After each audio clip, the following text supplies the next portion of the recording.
maths lovers.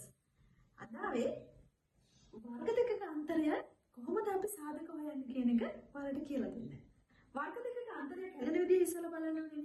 වර්ග දෙකක අන්තරයක් කියන්නේ පළමු පදයේ වර්ගපදයක් සහ ඊළඟ පදයට වර්ගපදයක්. ඒ අතර අඩු කිරීමේ ලකුණක් තියෙනවා නම් අපි කියනවා වර්ග දෙකක අන්තරයක් කියලා. අපි බලමු දැන් කොහොමද වර්ග දෙකක අන්තරය සාධක වලට වෙන් කරන්නේ කියලා.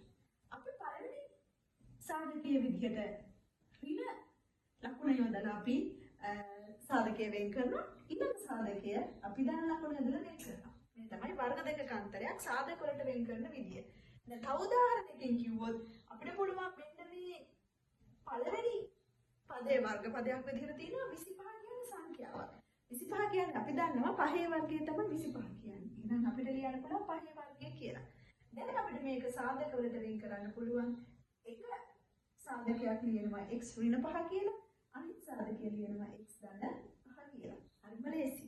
ඊළඟට මේ බලන්න මේ වර්ග දෙකක අන්තරය ලියලා තියෙන විදිය. එතන එක වර්ගපදයයි අපිට පේන්න තියෙන්නේ. හැබැයි අනිත් වර්ගපද අපි හොයා ගන්න ඕනේ. අපි බලමු කොහොමද හොයන්නේ කියලා.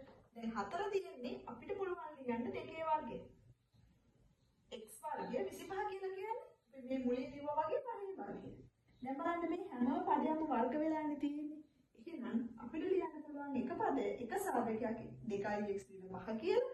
අනිත් සාධකය අපිට ලියන්න පුළුවන් 2x ධන 5 කියලා. ඒක නිසා මේ වර්ග දෙකක අන්තරය ඉතාමත් වැදගත් ගණිතයේදී. ඒක නිසා මේ වීඩියෝ එක බලලා ඒ ගණන හදන්න ඉගෙන ගන්න.